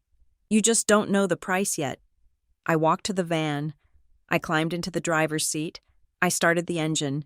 As I pulled out of the loading dock, I looked in the side mirror. Blair was still standing on the lawn, a small white figure against the massive, beautiful backdrop of the seating chart I had built. She looked lonely. I turned onto the main road and didn't look back. The silence in the van was absolute, and for the first time in my life, it didn't feel empty. It felt like victory. I drove back to Riverton in silence, but my mind was loud. I arrived at Tessa's apartment at 8 in the evening. The wedding reception at Seabrook Harbor would be in full swing. They would be cutting the cake. They would be dancing to a band that cost $10,000. My parents would be clinking glasses, smiling that tight, victorious smile of people who believe they have successfully pulled off a heist. I poured myself a glass of cheap red wine and sat on the floor of the living room, my phone placed in the center of the rug like a small, black monolith. "So," Tessa said, sitting on the sofa with a book she wasn't reading. "Now we wait?" "Now we wait," I said. The explosion did not happen with a bang. It happened with a vibration. It started at 11:15 at night. The reception would be winding down. The guests would be leaving with their party favors. The bride and groom would be retreating to their suite, and Mason, true to his word, would be opening the copper frame to find the tradition I had left for him. My phone buzzed. I looked at the screen. It wasn't Mason. It wasn't Blair. It was my Aunt Carol. "Grace, I just saw a link on Facebook. Is this article about you? Why does it say you are based in Riverton? I thought you were working at the warehouse." Then another buzz. My cousin Mike. "Hey, weird question. Mom showed me this article about a design studio. The woman in the photo has your hands. And isn't that the vow book from Blair's wedding? What is going on?" Then another, a notification from Facebook. Someone had tagged me in the comments of the Riverton Gazette article. Wait, is this Grace Wallace? I didn't know she was an artist. Why wasn't she in the family photos today? The dam had broken. The article I had planted, the one featuring the products that were currently sitting on the tables at the wedding, had circulated through the algorithm and landed right in the feeds of the extended family who had spent the day wondering why I was absent. My phone buzzed again, and again. It was a rhythmic, steady pulse. I did not answer the questions. I did not explain. I had prepared a single copy-paste response, and I sent it to everyone who asked. I am doing well. I have started my own business and moved to Riverton. I am no longer playing the old role in the family. But I am happy. I am no longer playing the old role. It was vague enough to be polite, but sharp enough to draw blood. At 11:40, the real call came. The screen lit up with the name Blair. I picked it up. I didn't say hello. I just listened. "You bitch," she hissed. Her voice was wet. She had been crying, but this wasn't the soft weeping of a bride who was overwhelmed by joy. This was the ugly, jagged sobbing of someone who had lost control. "You absolute bitch." "Hello, Blair," I said calmly. "I assume the wedding is over." "He read it," she screamed. "He opened the frame, just like you told him to. He thought it was a gift. He thought it was something sweet. And then he read that hateful manifesto you left." "It wasn't a manifesto," I said. "It was a fact sheet. Did I lie? Blair, did I write a single word that wasn't true?" "He is not talking to me," she yelled. The background was silent. No music, no laughter, just the dead air of a hotel room. "My husband is sitting on the balcony and he won't look at me. He asked me who you were. He asked me why I never mentioned that we ignored you for 3 months. He asked me if I knew where you were when I asked for the Hulu password." I felt a cold thrill of satisfaction. Mason was a good man. He was a man who valued logic and decency. I knew that the discrepancy would bother him. "And what did you tell him?" I asked. "I told him you were being dramatic," Blair cried. "I told him you ran away because you were jealous. I told him we didn't call because we wanted to give you space. But he isn't buying it. He says the dates don't add up." "The dates never lie," I said. 3 months. Blair, 90 days. You didn't give me space. You gave me oblivion. And you enjoyed it. "You ruined my wedding night," she shrieked. Are you happy? Is this what you wanted? I didn't ruin anything, I said. I just turned on the lights. If the room looks ugly, that is because you left a mess in it. Mom and Dad are going to kill you, she said, her voice dropping to a venomous threat. They are in the lobby. Mason went down to talk to them. He is interrogating them. Grace, he is acting like a detective. You have humiliated us. I have embarrassed you, I corrected her. There is a difference. Humiliation is what I felt when I heard Dad say he wished I didn't exist. Embarrassment is what you feel, because people found out you agreed with him. I hate you, she whispered. I know, I said. But at least now you are saying it to my face instead of laughing about it in the kitchen. I hung up. I took a sip of wine. My hand was steady. The phone vibrated again. An email this time. From Mom. Subject, Grace. How could you? It was a long email. I scanned it. It was a masterpiece of narcissistic injury. Grace, I am sitting here in the hotel lobby at 1 a.m. I cannot sleep. My heart is pounding. Do you have any idea what you have done? Mason came down here and started asking questions. He asked us why we didn't file a missing person report. He asked us why we told him you were finding yourself when we actually had no idea where you were. He looked at your father and me like we were criminals, and the guests people are talking. Aunt Carol showed me the article. Everyone is asking why the mystery designer is our daughter, and why we didn't hire you openly. They think we are ashamed of you. You have made us look like terrible parents. I read the lines again. They think we are ashamed of you. You have made us look like terrible parents. Not once did she say, I am sorry we hurt you. Not once did she say, I realize now how neglected you felt. Her pain was entirely centered on her public image. She wasn't grieving the relationship. She was grieving the loss of her reputation as a perfect mother. I felt the last tiny thread of guilt snap. I had been holding on to a microscopic hope that maybe, just maybe, the shock would wake them up, that it would break through the denial and make them see me, but it hadn't. It had only made them defensive. They were not sad that I was gone. They were angry that I had stopped covering for them. I deleted the email without replying. Then, at 2 a.m, the text I had been waiting for arrived. It was from a number I didn't have saved, but I knew who it was. It is Mason. I got your number from the invoice. I read the letter. I read the vow books. And then I went back and looked at the family group chat history on Blair's phone. I see the gap. I see the 3 months of silence. I see the memes they sent while you were gone. I don't know the whole story, and I know families are complicated, but I know that nobody disappears for 90 days unless they are being erased. I am sorry. I am sorry I stood there at dinner and toasted to family while you were missing. I didn't know. I feel sick that I was part of the lie. Your work is beautiful. Grace, you exist, and you matter. I stared at the screen, tears pricking my eyes for the first time that night. It wasn't the vindication of exposing them that made me cry. It was the simple dignity of being believed. A stranger, my brother-in-law, technically, had looked at the evidence and reached the conclusion that my own parents refused to acknowledge. I texted back, "Thank you. Mason." That is all I needed to hear. The next 48 hours were a blur of digital fallout. The story spread through the extended family network like a virus. The narrative my parents had carefully constructed, that Grace was taking a break or dealing with personal issues, collapsed under the weight of the Riverton Gazette article. Cousins I hadn't spoken to in years messaged me to say the wedding stationery was gorgeous. They asked why I hadn't launched the business in Cedar Grove. They asked why my parents had never mentioned my talent. I didn't have to say a bad word about my parents. I just let the silence speak. When people asked, "Why didn't your mom tell us?" I simply replied, "You would have to ask her." The gap between my success and my parents' silence was the indictment. By Monday morning, my parents realized that the silent treatment was no longer an option. They couldn't ignore me, and they couldn't bully me. I had seized the microphone.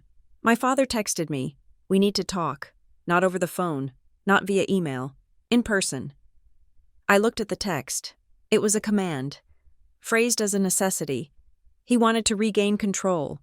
He wanted to get me in a room, use his booming voice, use the weight of his authority to make me feel small again.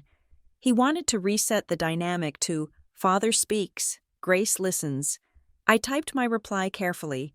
I am willing to meet, but I have conditions. He replied instantly. What conditions? 1. We meet in Riverton, not Cedar Grove. You come to my turf. 2. We meet in a public place, a coffee shop or a restaurant, somewhere with witnesses. 3. If you use the word forgiveness or tell me to move on within the first 10 minutes, I leave. We are not there to fix things. We are there to establish the new terms of my existence. The 3 dots bubbled for a long time. I could imagine the conversation happening in their kitchen, my mother crying about how cruel I was, my father fuming about my disrespect. They were realizing that the door to the house wasn't just closed. The locks had been changed, and I was the one holding the keys. Finally, the reply came. Wednesday, noon, the Roast Coffee Shop on Main Street. We will be there. I put the phone down. They are coming, I told Tessa. Are you ready? She asked. They are going to try to gaslight you. They are going to try to make you feel like you are crazy. I know, I said. But they are bringing old weapons to a new war. I walked over to the mirror. I looked at myself. I didn't look tired. I didn't look like the girl who needed to be soothed. I picked up the black notebook, the one where I had documented every day of their silence. I am not going there to argue, I said. I am going there to close the case. The wedding was the trial. Wednesday would be the sentencing, and for the first time in the history of the Wallace family, the verdict wasn't going to be decided by them. Westfield Commons was chosen because it was neutral territory. It was an upscale outdoor shopping center located halfway between Cedar Grove and Riverton. It was the kind of place where people came to buy designer handbags and drink $5 lattes, a place where public outbursts were socially forbidden. That was why I picked it. I knew my parents would never risk a scene in front of a patio full of lunching ladies. I arrived 15 minutes early.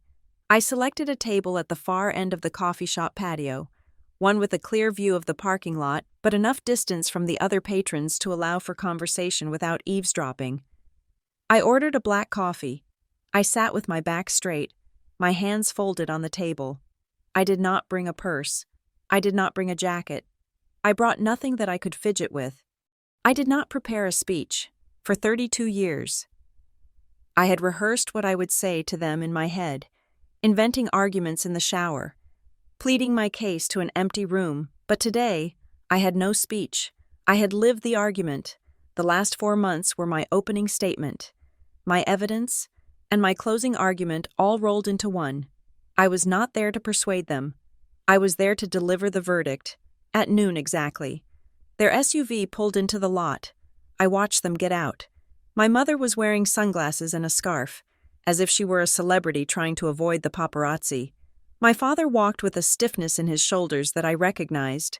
It was his business crisis walk. They approached the table, and for a split second, I saw them hesitate. They were looking for the daughter who would jump up, pull out a chair, and smile anxiously to smooth the ice. I remained seated. I did not smile. Grace, my mother said, removing her sunglasses. Her eyes were puffy. She looked like she had aged 5 years and 5 days. Mother, father, I said. I gestured to the empty chairs. Please sit. They sat.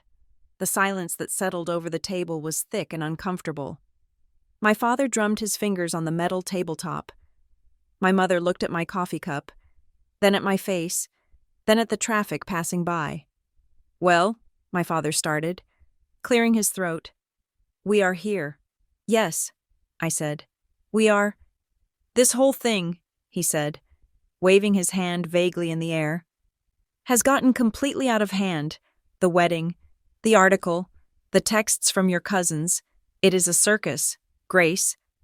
It is a situation, I corrected him. You made it a circus when you decided to pretend I didn't exist for a quarter of a year. My mother flinched. She leaned forward, her voice trembling with that practiced fragility she used to disarm me. Grace, honey, about what you heard that night in the kitchen, she began. I need you to know that I didn't mean it the way it sounded. It was just frustration. We were tired. You know how people say things they don't mean when they are stressed. I don't remember saying it at all, my father interjected quickly. I really don't. It must have been taken out of context. You know how sound carries in that house. I looked at them. They were doing exactly what I expected. They were debating the semantics of the insult.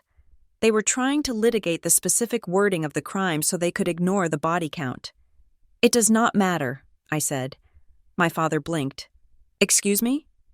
It does not matter what you said, I repeated. My voice was level, calm, and terrifyingly steady. Let us assume you are right. Let us assume I hallucinated the whole conversation. Let us assume you never wished I was gone. I leaned forward slightly. That leaves one question, I said.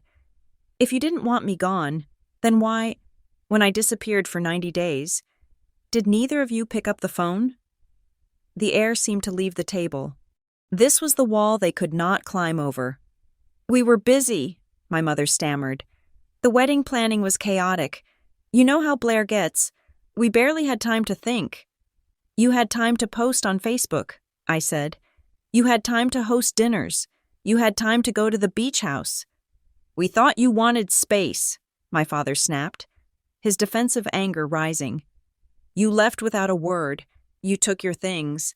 We thought you were throwing a tantrum and wanted to be left alone. We were respecting your privacy. Respecting my privacy, I repeated. Is that what you call it when you remove someone from the insurance policy? Is that what you call it when you take their name off the holiday spreadsheet? That is not respect, Dad. That is erasure.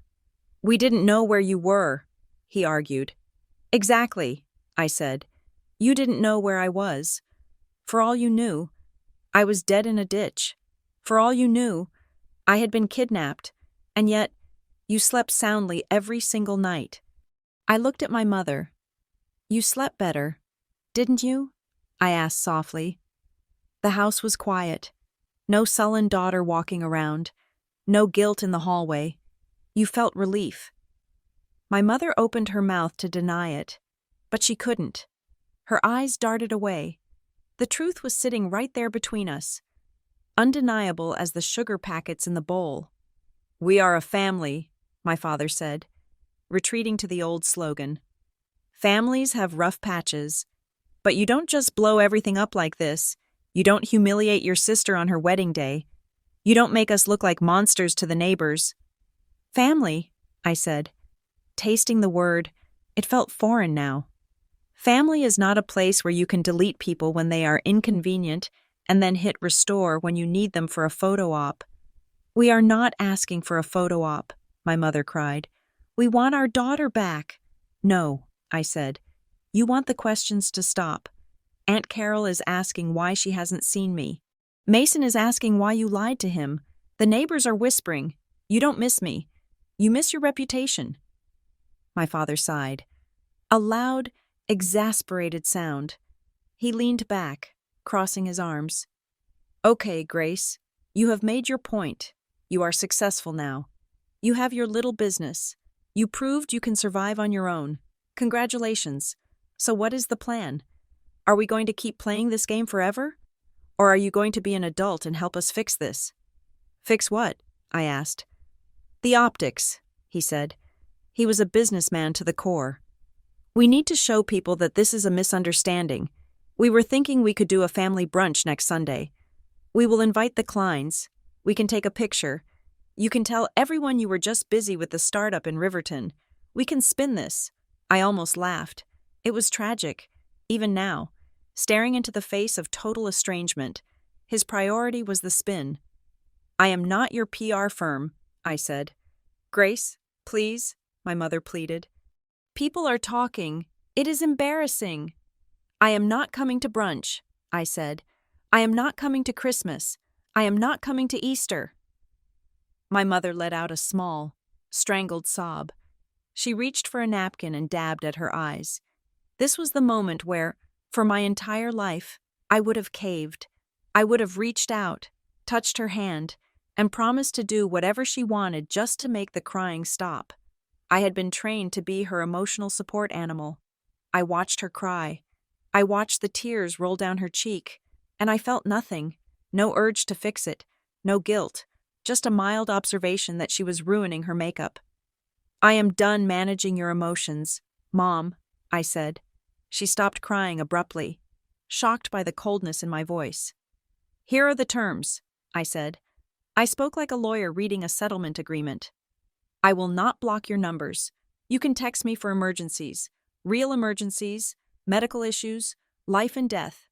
My father scowled. "This is ridiculous." "I will not attend family gatherings for the sake of appearances," I continued. "If I want to see you, I will initiate it. If you try to ambush me at my studio, I will call the police and have you trespassed. I have cameras, and I'm not afraid to use the footage." "You would call the police on your own parents?" my mother whispered, horrified. "If you trespass on my business, you are not parents," I said. "You are intruders?" "And the extended family?" my father asked. "What do we tell them?" "Tell them whatever you want," I said. "Lie to them. Tell them I am crazy. Tell them I am ungrateful. It does not matter to me, because I will tell them the truth if they ask. And unlike you, I have the receipts." My father stared at me. His face was red, a vein pulsing in his temple. He looked at me as if he were trying to find the cracks in my armor, the weak spots he had exploited for 30 years, but he couldn't find any. I had patched them all with success and distance. "What do you want, Grace?" he asked finally. His voice was low, defeated. "Do you want money? Is that it? Do you want us to pay you back for the rent?" "I don't want your money," I said. "I make my own money now, more than enough." "Then what?" he demanded. "What do you want?" I looked at him. I looked at the man who had taught me to be small. I looked at the woman who had taught me to be silent. "I want my life to belong to me," I said. "Not to you, not to the family image, to me." I pushed my chair back. The metal legs scraped against the concrete patio. The sound was harsh and final. "I am leaving now," I said. "I have a meeting with a vendor at 2 o'clock. "Grace, you can't just walk away like this," my mother said, standing up, reaching for me. "We haven't resolved anything." "We have resolved everything," I said. "You wanted me gone. Now I am gone. You should be happy. You got exactly what you wished for in the kitchen." "We didn't mean it," she cried, desperate now. I stood up. I smoothed the front of my blazer. I looked down at them one last time. They looked small. They looked like two people sitting in the wreckage of a house they had burned down themselves, wondering why it was smoky. "Here is the thing," I said. "I disappeared for 3 months, and you lived your lives perfectly normally. You went to dinner, you planned a wedding, you laughed, you survived just fine without me." I paused, letting the words land. "So now," I said, "I am going to live my life normally, and I have realized something." "What?" my father asked. "I don't need you either," I said. I turned around. I walked through the tables of the coffee shop. I walked past the women with their shopping bags. I walked to my car. I did not look back to see if they were watching. I knew they were, but for the first time in my life, their gaze didn't burn. It just felt like a shadow falling behind me as I walked into the sun. The weeks following the meeting at the coffee shop did not bring a dramatic explosion. There were no screaming matches on the front lawn, no police cars, no public disowning. Real life, I have learned, rarely offers the satisfaction of a cinematic climax. Instead, it offers the slow, grinding erosion of the old order. My parents did not stop trying. They were creatures of habit, and their habit was control. When my birthday arrived 2 months later, a card appeared in my mailbox at the studio. It was pink, covered in generic flowers, and signed simply, "Love, Mom and Dad." Enclosed was a check for $100. It was the same amount they had given me since I was 16. I looked at the check. I did not tear it up. I did not burn it. I simply deposited it into my business account and categorized it under miscellaneous income. Then I sent a text. Thank you for the card. That was it. No, I miss you. No, let's meet. Just a transaction acknowledged. When Christmas came, the texts became more frequent. We are making your favorite stuffing, my mother texted. Aunt Carol is asking if you will be there, my father added. I replied to every message with the same polite, impenetrable distance. I have plans. Enjoy the turkey. I did not tell them that my plans involved hosting a dinner for Tessa, her boyfriend, and 3 of my new employees. I did not tell them that I cooked the stuffing myself, and it tasted better because I did not have to swallow it past a lump of anxiety in my throat. I kept the door to my life locked, not out of fear, but out of a simple lack of interest in letting them in. Second Ink Studio was no longer just a corner in Tessa's living room. By the spring, I had signed a lease on a commercial space in downtown Riverton. It was an old brick building with high ceilings and huge windows that let in the northern light. I hired 2 assistants to help with assembly and shipping. I hired a junior designer to handle the smaller orders. I had a sign painted on the glass front door in gold leaf. Second Ink Studio.